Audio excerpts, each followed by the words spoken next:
Hi, Steve Cooper. It's just a test for the first minute or so before we start at 6 o'clock. So, welcome to this webinar if you are watching this. And we'll be starting at 6 o'clock on the dot. And welcome to this Great Sergeant, this discussion on the Great Sergeant. So, okay, give it a couple more minutes.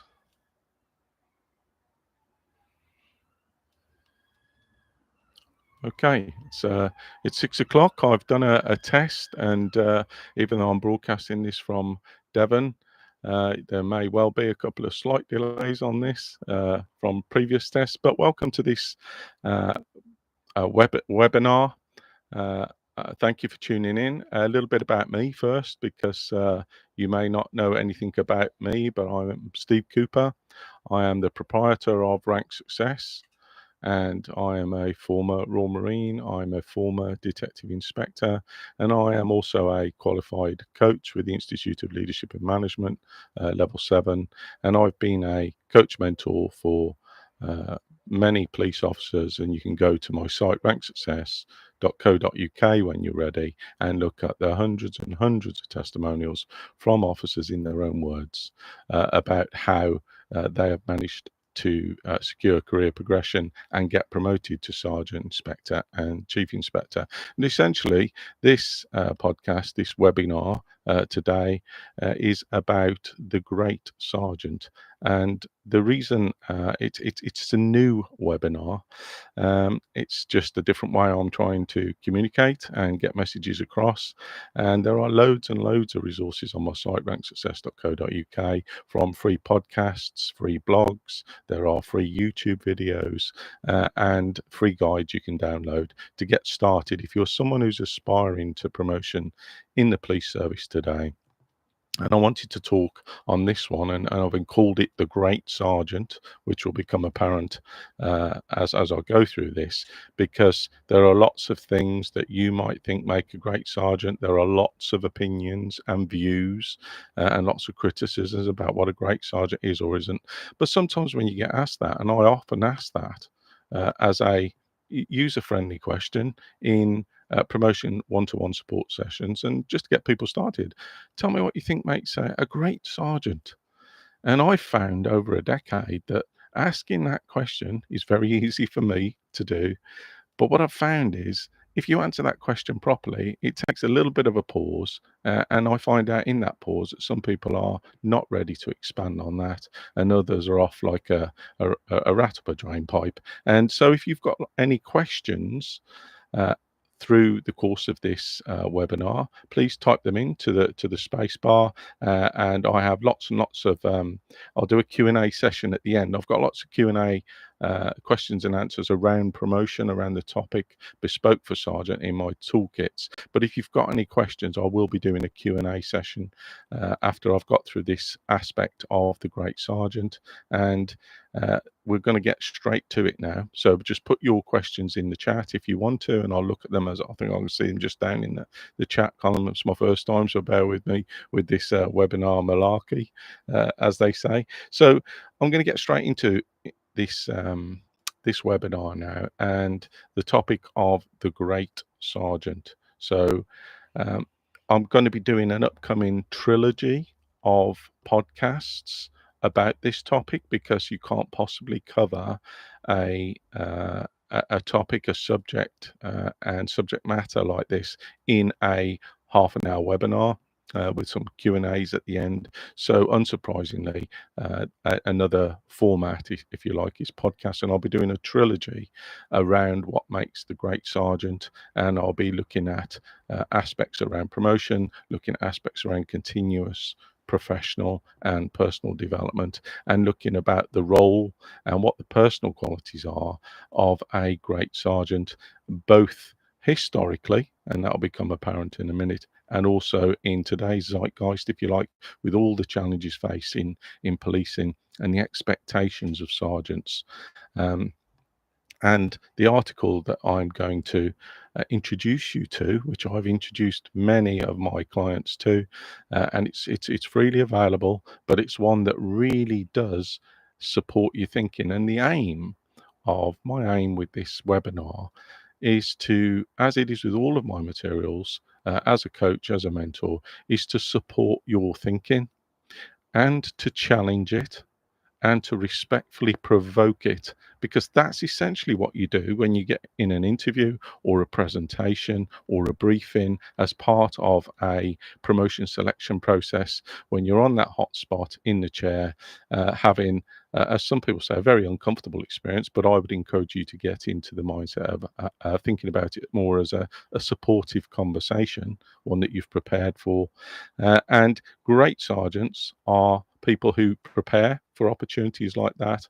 And also, this article I'm now about to introduce to is based upon 30-year-old wisdom. 30-year-old wisdom that, as I say, I've drawn to the attention of prospective aspiring promotion candidates. And the article is by Edward Werder, who is a former chief of police in America. So I'm taking an American perspective on this around what the great sergeant is. And through the course of my trilogy of podcasts, I'll be expanding much more on that within the British perspective, within the current zeitgeist, as I say, of what's expected of sergeants, how sergeants are being assessed around these issues, and what sergeants can do, aspiring constables can do to help themselves to become those great sergeants. There are many timeless components to this. So I'm just looking at my notes here. I'm going to give some highlights from the article today. It covers 12 aspects of what makes a great sergeant, and I'm just going to go through 4 of them, and hopefully you can listen into this and pick up some insights, some inspiration, and, as I say, to start provoking respectfully your thinking around this issue so that you can align yourself to what's required, and then start thinking about the great sergeant and what the components and elements and functions and dimensions might be around that for yourself. And the thing that struck me about this article, and it was written in 1996, and Edward Werder, before he went out and retired in police, I think he was the chief of police of Cooper City, no relation or connection to me. And as he left, they asked him to write down what they thought, what he thought made a great sergeant. So after 40 years in policing, what did he think made a great sergeant? And for me, and I found this article some 10 years ago, for me, as I say, I've shared it out broadly, I've shared it out widely, I've shared it around different officers looking to progress their careers as a thinking tool, as something to support your aspirations. And as I say, I'm going to go through 4 of them. Through the podcast series and the trilogy, I'll go through them in much more broader aspect, and, as I say, link those to the expectations that you'll face now as an aspiring sergeant. And so the article itself is called The Great Sergeant. It's written by Edward J. Werder. And I'm going to read out some excerpts from it now. As I say, some of this you'll recognize as real timeless stuff, because within policing there are lots of frameworks, competencies, qualities, and assessment processes. But for me, I look at the timeless aspects that cut across a lot of that. And I'll start off reading this, and then I'll go through 4 of the points, and then perhaps I'll come back and share some kind of observations and insights, and I'll do a lot more of that on those bespoke podcasts in the trilogy that will follow. So I'll read this. It was dated in January 1996, so albeit 30 years ago now. And I'll start off at the beginning. Most police officers vividly remember their first sergeant. They may remember the individual as their best supervisor or their worst. Or perhaps they remember him or her as someone fell into the chasm that lies between. Despite the personal experience of the officer, 2 things are certain. The first supervisor is always remembered, and this individual either contributed to or limited the officer's subsequent accomplishments. It's extremely important for sergeants to understand the enormous impact they have. on young officers, and it's also critical for sergeants to realise the importance of the position they hold within the law enforcement agency. In simple terms, no law enforcement agency can function well without good sergeants. And clearly, the role of the sergeant or first line supervisor is the most important and influential position within a law enforcement organisation. So it's a pretty powerful start there in terms of setting the scene. I'm not going to read the whole thing around it, but it says that many sergeants do not think that they're part of the management team. And in some cases, police managers do not treat them as such. So there's lots of little one-liners that can kind of provoke and stimulate your thoughts and your opinions, and no doubt they will, as I've had discussions with officers when I've given this on my article and we've debriefed it afterwards and thought, well, okay, what do you think makes a great sergeant now? And from a position of asking that question and it being a bit hard to fill the space, if you like, this gives some really good angles and aspects and perspectives around that. So he talks about setting the scene. The sergeant's position demands strong leadership, self-confidence, competence, management skills, and above all, an understanding of their influence upon subordinates and the work of the department. So you'll probably pick up from that article some of the differences in language because there's 3 decades elapsed since he wrote this. But he says further, the following are characteristics, virtues, attitudes, and skills in the great sergeants that I have observed during my career. The list isn't inclusive and it's set forth only to motivate individuals to reflect on the importance of the position and the characteristics of those who hold the position of sergeant. So one of the first kind of points, and I could have picked up on any of these points here, and I've decided to go the ones that intrinsically attracted me to start with. And the first one is loyalty. So there's a whole little article here on loyalty, and I'll read it out first. The primary loyalty of the sergeant lies with the organisation. The sergeant is the most important individual within an organisation with the responsibility to enforce rules, regulations, policies and procedures. Although sergeants may not agree with management on each and every pronouncement, they have no alternative but to set aside their personal thoughts and to follow orders.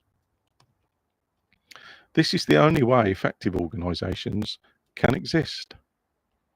It may not be the right way each and every time, but it is not in the role of the sergeant to question management decisions after they are made. The secondary loyalty of a sergeant is to those under their command. At times, a sergeant must lead, defend, discipline, teach, direct, and praise subordinates. And these functions are done for the good of the organisation or to stimulate a subordinate's personal growth and development.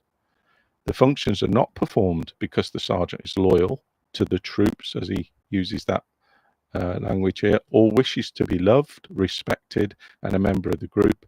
Great sergeants understand the necessity for this distinction between loyalty to the organisation and loyalty to the men and women who serve under their supervision. Now, I don't know what you think about that, but I've had some really good kind of discussions with people around that, just that one little paragraph around what do you mean the primary loyalty of the sergeant is to the organisation, Stephen, the secondary loyalty is to staff. And again, reading this article, having access to it and slowing time down and to reflect, as he suggests here, and think about it. Yes, you've got some different dynamics around the language and the vernacular, and it's American, and yeah, it's very different to British policing. However, loyalty really does strike through in terms of the organisation and what's required.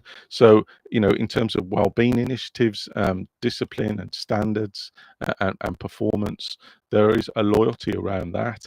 But again, as a first kind of paragraph, I mean, there's so many ways in which this one paragraph conjures up a lot of thoughts and conversations and discussions with individuals. Not from me. I mean, I find it interesting anyway. But when I give it out, people say, "Can we talk about this?" I'm not sure what they mean by this, and I'm not sure what I think about that. So loyalty, he makes it quite clear. The primary loyalty of a sergeant is the organisation. How can the organisation exist if their supervisors, managers, and leaders are not loyal to the organisation? And of course, that is assessed in some way. The secondary loyalty of the sergeant is to those under their command. So, where is loyalty today in today's promotion frameworks or their values? I've never seen it anywhere ever. And yet, loyalty amongst each other, amongst teams, between people. Um, Yes, loyalty to the organisation, that's quite a given. Loyalty to staff, yes, I get given that, but it's never assessed. It doesn't appear in any promotion frameworks, and that for me is an absence. But then some people would argue, blind loyalty is easily abused within the culture, and I've done lots and lots of blogs on this. So wherever I can remember, I've written a blog. I'll tell you about it. But if you need to go see it, it's on policepromotion.blog, and you'll find a whole load of things around the role of sergeant, great sergeant. But discipline and standards is a primary area for great sergeants to look at, and certainly part of the role, functions, and dimensions for sergeants. So loyalty, I mean, it's just one section. It's just one of the four I'm going to talk about. And the next one is leadership. Unsurprisingly, leadership features in there in what makes a great sergeant. And first thing I would say is leadership is a vast topic, a huge, absolutely huge area, just like change, just like decision making, but leadership. So what he says here is there are far too many definitions of leadership and far too many articles on how a chief executive, general, or politician was an effective leader. Unfortunately, none of them have examined or defined leadership where it really exists, at the level of the police sergeant. The great sergeant is truly the best example for an examination of a great leader's qualities. In the trenches, when things become very sticky, it is the sergeant calling upon his or her knowledge, experience, judgment, duty, loyalty, and self-discipline who leads the team, or squad as he calls it here, to a successful outcome. Forget the books and the unending list of qualities of great leaders. Just look into the eyes of a competent sergeant, and there you will see the determination and the confidence necessary to bring the team out of the situation. It's a quality one cannot always define, but you know it when you see it, and you will follow those eyes wherever they lead. So it's pretty bespoke to the role. It's pretty bespoke to what makes a great sergeant. And what he's saying here is, the leadership standards and the leadership qualities of a great sergeant are easily recognizable if people have the opportunity to do that. It's a massive, massive topic. Leadership. It is definitely assessed in promotion selection processes. It is definitely part of the great sergeant's roles, and that vastness of that topic was recognised by him there 30 years ago, and it's even bigger today. So what I do is I try and simplify for police officers concepts like leadership and change, because your role as a great sergeant is leadership for people, performance, and change. So it's kind of bringing it into a 21st century context, relevant and bespoke to the role.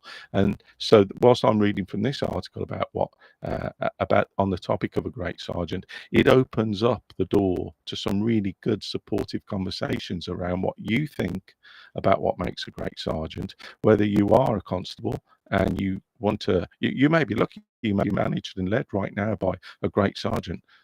Encapsulate that, capture that. What is that all about? Edward Verda suggests it's in the eyes. Is it in the eyes? Is it in the eyes, or is it elsewhere? Is it in their character? Is it in their nature? Is it in their integrity? And we're getting into a whole load of stuff around values here that underpin things in relation to leadership. But if you just remind you of the CVF competency, we inspire and support people. When people are inspired and supported, they're really engaged. So as a great sergeant, you can start seeing some of the overlaps between this 30-year-old article here that I give out to people for a conversation and to support or start a conversation. And sometimes we have some real good, like tennis, email tennis conversations around it. Some people send me book links and I send them book links around it. But all this article has done for me is opened up dozens and dozens and dozens of conversations around what a great sergeant could be, should be, looks like. And having said all that, imagine sitting down on a promotion interview chair and they just give you that really easy question.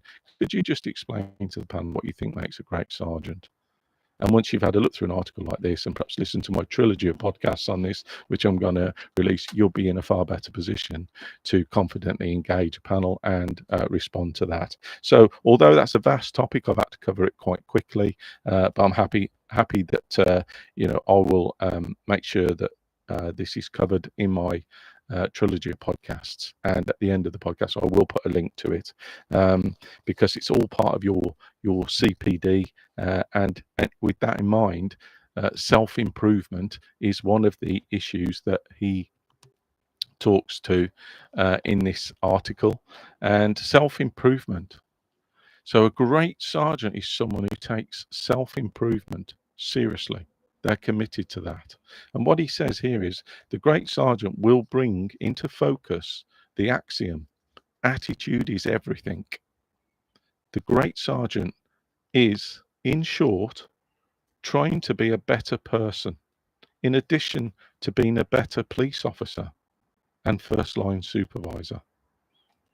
Imperfections exist, as they do in all human beings, but the sergeant who shows signs of greatness is neither ashamed of his or her weaknesses, nor willing to accept them. Thus, the great sergeant is involved in self-improvement simultaneously with team improvement. And sergeants should also insist that others under their command continually improve. In the short term, subordinates may grumble over their inability to meet the sergeant's demands for excellence. In the end, however, they will be grateful. So just looking at that, attitude is everything. Well, I think it is. The great sergeant is trying to become a better person in addition to being a better police officer. I like that. I like the way he's encapsulated that. Imperfections exist, but the sergeant who shows signs of greatness is neither ashamed of his or her weaknesses. Now, we might reinterpret that today as areas for development, but in terms of CPD, continuous personal and professional development, that's really serious. It was serious then in this article, and it's serious now because the College of Policing has directed or encouraged people to take their own CPD, continuous professional development, seriously and to drive it. So there's an expectation there that as a sergeant you will drive your own development, and it's such a serious issue for great sergeants that I've written a blog called The Killer Question on promotion boards. And it's called The Killer Question for a reason, and it's related wholly to continuous professional development, or as Edward Verder says here, self-improvement. Asking that question, how are you improving? So don't think that you're listening to this on a webinar now, me asking you it. Imagine that a promotion board has just asked you the question, how are you improving? And you can see then that it links to the expectation that you will be invested and committed to your own CPD. So do you have a CPD plan? I don't know, but when I speak to people, they go, yes, of course I do, Steve. And I go, what does it look like? And they go, well, it's just a few bullet points, Steve, on a list between me and my sergeant. I said, well, that's great. There's nothing wrong with that. Nothing wrong with that. But have a look at that killer blog, that killer question blog, and you'll find out a template. You'll find out some guidance and support and directions and tips as to how you can really commit to CPD and monitor it and track it and progress it in a more meaningful way that supports you as you learn and grow and develop, not only as an aspiring officer, but as a sergeant in post, in role. And I get a lot of feedback from people that say that my digital toolkits, which you can download to go for promotion and support you with career progression for promotion opportunities, can also support you once you're in post as you develop and learn and grow by supporting your thinking. So but the main point with all of that, having said all of that, and I'm trying to do this, feels a bit like a speed dating session. Not that I've been on speed dating sessions, but it's very much around me trying to cover as much ground as I can here in this inaugural webinar, if you like, around what makes a great sergeant, because it's not about you. Although I've just spent the last couple of minutes talking about you, and Edward Verter says it's about your improvement, your self-improvement, the real issue here is what you're doing to develop other people. So what are you doing to develop yourself? But more importantly, or the other side of the coin, what are you doing as an aspiring leader to develop other people? What evidence or examples do you have around that? And again, what we're starting to do there is get into the territory of where you can then demonstrate to whatever your promotion selection process, and there are different processes in place at different times for different ranks in different forces at different times. I've written a blog about that called what's it called, the postcode lottery of police promotions at policepromotion.blog. So attitude is really important. I've got a whole section on attitude in my promotion guides, downloadable guides. So again, just encapsulating on that, self-improvement means CPD, continuous professional and personal development. It's deadly serious in terms of how it's viewed, how it's expected, and you can anticipate that as an area of assessment in a promotion selection process. As I say, most of that is a lot of that is covered in my guides, but I quite like the fact that he's clearly linked it to being a great sergeant, and of course the knock-on is, you know, great inspector, great chief inspector as well. Although this is about what makes a great sergeant, the theme continues through in terms of expectations of your commitment to CPD and development, whatever that looks like, whether it's academic study, whether it's just learning specialist skills or upgrading your knowledge. Okay, I'm just looking for my fourth one. The fourth point that I wanted to pull out was one that I thought was really topical and relevant, and it's fairness. So Edward Verder highlights fairness, and this is what he says: a great sergeant establishes a sense of equity. This doesn't mean that people are always treated equally, just always fairly. Individuals come to the job with varying skills and the abilities to apply them. The great sergeant is able to maximize the contribution of each individual while recognizing contributions may differ. Nonetheless, the balancing of those contributions remains vital to the success of the sergeant's team. The great sergeant can reinforce the weak as well as improve the overall performance by weeding out those who do not subscribe to the organizational and team ethic. While an unpleasant task, it is essential in nurturing and improving performance whilst drawing the line as to the minimum level of effort that will be tolerated. People issues. So I look at that and I go, fairness. Of course, your job as a great sergeant is to create an environment which is fair, equitable, and what do they actually mean at a deeper level? Because I've got whole blogs around diversity, equality, and inclusion, which are the modern version, because this was recognised long before diversity, equality, and inclusion. As I say, I've done a couple of heavy blogs on those because some forces are bringing in processes where there's a heavy slant on what you know about diversity, equity, and inclusion, diversity, equality, and inclusion, DEI, and it has been used specifically to assess promotion candidates, particularly in forces where those issues are perhaps more relevant. But it's not about treating people equally, but what does treating people fairly mean to you? That's an open question. You know, what does treating people fairly mean to you, and how would you articulate that verbally in a promotion selection process in relation to managing yourself, managing your team, managing your work, and managing people? So again, he describes it as being unpleasant here. That's some of the responsibilities of a great sergeant. It's not just the fluffy and nice stuff. It's about you understanding and getting used and briefed to um, how this links to performance, because there's clear links to performance. And unsurprisingly, I've written a couple of blogs on performance for you to read, and also in relation to things that affect performance, like investigation standards, and generally setting, communicating, and reinforcing standards. But the main thing with this around fairness is one of the biggest demotivators for teams is when a sergeant doesn't deal with the poor performers. It's guaranteed for great sergeants do that. Great sergeants deal with poor performance, as difficult and as unpleasant as it is and as it can be. So, in relation to the whole issue of being a great sergeant, hopefully I've covered some of those elements and topics. I've only covered 4 really. I mean, I could go on. Obviously, what's the time?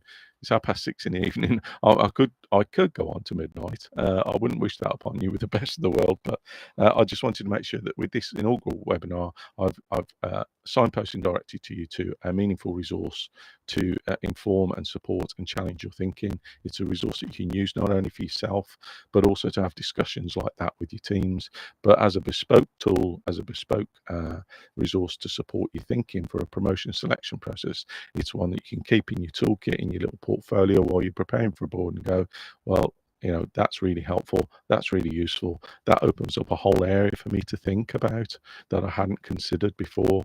And that's exactly what this is all about, supporting your thinking. So my trilogy I will put out after this, and in relation to the quick Q&A session, I need to move to a kind of Q&A aspect now. I shared on social media earlier on quite a lot of adverts or noticed that this was taking place, and I had a couple of question. I've got 3 questions here that came in, and generally in relation to questions and answers, officers are, I find, given the topic of promotion, it's bewildering, it's confusing. People get tetchy, they get aggravated about it, they get tense around it. You don't always get all the information and guidance that you would expect to get from your force at the time you expect to get it, which is where my toolkits come in to help you prepare in advance for a opportunity. And I would suggest that if you've already taken the exam and you're qualified now, that now is probably the time to start thinking about this, because half the value is in reflecting on it afterwards. And that's why my podcasts are out there, as people tell me to listen to while they're commuting into work, walking the dog, or driving the car on long journeys. So my common questions are answered on my toolkits, digital toolkits bespoke to the rank of sergeant and other ranks.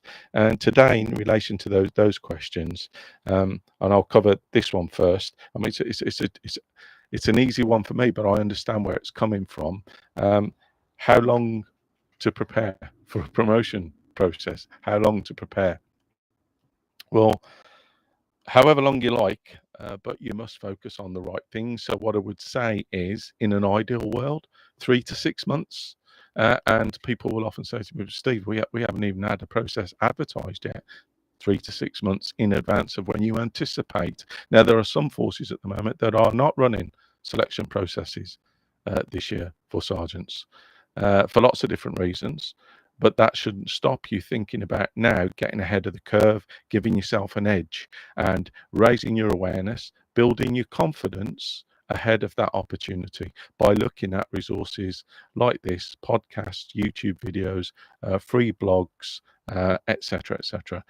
So how long to prepare? Ideally 3 to 6 months, I would say. That's in a perfect world, but we don't live in a perfect world. You're busy, you're working shifts, you've got family commitments, you've got a life. So generally people, I call it, it's not panic mode, but people will contact me nearer the time of their opportunity coming up. And it might be when the force has announced a process, and that could be anything from a fortnight away to a month away. So you can do a lot in a month. You can do a lot in a month in terms of preparation, particularly if you clear your diary, you're really focused, determined, enthusiastic. Sorry, you can really do a lot to get stuck into that. So normally people start preparing when the process is announced, and for many people, by doing that, they've sabotaged their own chances.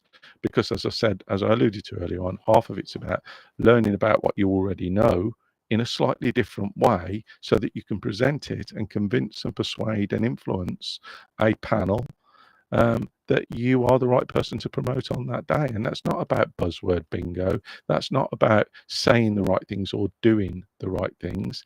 It's about having a supportive conversation, which is the way I encourage you to think about it, with three people who expect you to have prepared for that opportunity. My toolkits, my resources help you do that. But of course, it also comes with your work, your determination, and you making sense and order of it in your own way, with your own examples and your own evidence, and making those meaningful within a framework. So, and then you've got once you're through, you start the journey of the pathway of trying to become a great sergeant. So, um, so that question there, 1 week is possible. 1 week is possible. I'm just looking at my notes here. But last minute isn't the best strategy for preparing, but it can be done. And as evidence of that, you'll see testimonials on my site that some people have come on a masterclass or downloaded the toolkit and they've passed their board 3 days later, just 3 days later. But you see other people talking about 3 days, 6 days, and they're generally the people that come to it late and probably spend a bit of time burning the midnight oil to try and pick up what I call fill in the gaps from my toolkits, because you've all got your own experience, your own expertise, and you come to a promotion selection process to become a sergeant, aspiring to become a sergeant, and you want that support. You want to raise your awareness. You want to know what it is you're going to face. You want to know what good evidence looks like, sounds like, feels like, so that you can say, I've done that, I can do that, and I understand now what I'm going to be asked in the way I'm going to be asked it, and I understand also how I can respond to that, not necessarily answer, respond to it in a way that comes across well on a promotion board. So put any questions in the chat if you want to. I will get around to them. So if you want to send them to me, you can send them to me by email, or if you want to put them in the chat now, I'll get around to them in due course, and I'll update it perhaps with a blog as a result of some of those questions. Just look at my next question. What if my force doesn't use the CVF? What a great question. Because isn't the competency and values framework, the CVF, the be all and end all? Isn't it the framework that everybody is assessed on as they're going from constable to sergeant? Isn't it the one that lists all the competencies that you're going to be asked about and that you have to demonstrate evidence against and align to? Well, yes, it is. And sometimes, no, it isn't. But what I always encourage people to do, and I've put some videos together you can download from my site called Demystifying the CVF. So whether it's the previous version, 2016, or the current version, 2024, and there are some slight differences to it. They're all explained in my videos. The CVF should be used by most forces. It is used by many forces, and you can gather I'm watching my words here. The College of Policing have said that forces, they used to say forces had to use or were expected to use the CVF. It's problematic in some ways for some people, and not all forces use it now as a result. So what do I mean by that? Sometimes forces will have a CVF-based application as part of the promotion selection process. So they are aligning it to that. They may well then have a presentation, a briefing, so if I just whiz around a couple of forces, West Midlands do it slightly differently. Greater Manchester Police do it slightly differently. You may well be able to say, so I can't think of others off the top of my head, but I look at what's the assessment? What is the process? What have you been told? What have you been given? And how can you align to that? But despite all of that, I would still encourage you to go and look at the CVF. Why? Because it is so aligned to the expectation. So even Edward Verder would recognize the competency and values framework as many of the things he identifies in that article written differently, presented differently, phrased differently, relevant to behaviours today, perhaps that are slightly different. But as I say, there's that timeless element that cuts across things. So if I say that, what if my force doesn't use the CVF? Still look at the CVF, read it through, understand what evidence or examples you might have from your own policing experience that aligns to those competencies. However, because take ownership is responsibility, and again, I don't want to get too deep into that at the moment. You know, under the policing professional framework previously, decision making used to be called decision making. It's now slightly differently spread between we're analytical and take ownership under the CVF. I would just encourage you to go and look at the CVF, digest it in a way that makes it meaningful for you, and then when your force turn around and say, actually, you're going to be assessed on um, performance, you're going to be assessed on partnerships, you're going to be assessed on people issues, you're going to be assessed on your operational credibility. You're ready for that. You can have a look at what the CVF says, but then you can also look at the new guidance you've been given, and then you can start practicing in a meaningful way. So if you're in doubt, read your force guidance specifically, and then have a quick look. I would encourage you to prepare by looking at the CVF in advance. So from now, you can start now. When should you start that? Now. So if your force doesn't use the CVF, don't worry about it. It will be mapped across. So the College of Policing have said that if forces don't use it, it must be mapped across. There will be some underlying process under there where they can say, well, look, this is still consistent with expectations. But again, that's what I'm here for, is to help people interpret and work through their evidence. So the last one, how can I prepare for a presentation on a topic I'll only know when I get there? And that's interesting, because presentations, briefings, I always incorporate the two together. Presentations and briefings can be really broad ranging in terms of the parameters. So you can prepare a presentation for your promotion board a month in advance and send it in on slides, and then you deliver it when you get to the panel. Sometimes you walk into a preparation room with a flip chart and some pens, and you get given a question or a topic or a task, and you have to present there and then. And sometimes you turn up on the day and they say, here's your question, you've got half an hour or something, and then present for 10 minutes on it. So it's quite a broad approach to that. The answer to that is the magic word that was in there: prepare. Preparation, preparation, preparation. What do I mean by that? I mean, understand what a presentation is. Again, that's all in my digital toolkits, and the difference between that and a presentation. But what I would say specifically is around do the work in advance. What are the challenges facing policing at the moment? What are the challenges facing your force at the moment? What do you think the personal and professional challenges are that might face you when you're a newly promoted sergeant? And so you can look at the topic of presentations and briefings. I've done blogs on them. There's a whole dedicated section in my toolkits. Structure is a really important thing. Probably the biggest thing that'll let you down is not being able to walk in, whether you've got 10 minutes, half an hour, or a month, and not have an idea about what structure might look like to deliver an effective, persuasive presentation or briefing. Structure is really important. Thinking it through, well, you're thinking it through all the time. So think about it. What have you been told? What's the expectation? How does that link to the CVF? How does that link to a specific task? What do they actually want from you in that question? And again, are you preparing? So this is about sergeant, but if you're preparing more broadly around that, more strategically, what tools could you use? What thinking tools can you use, resources to open up how you think about presentation, so you cover those broader issues? And again, that's all in my toolkits. And of course, one of the other elements with that is practicing and rehearsing.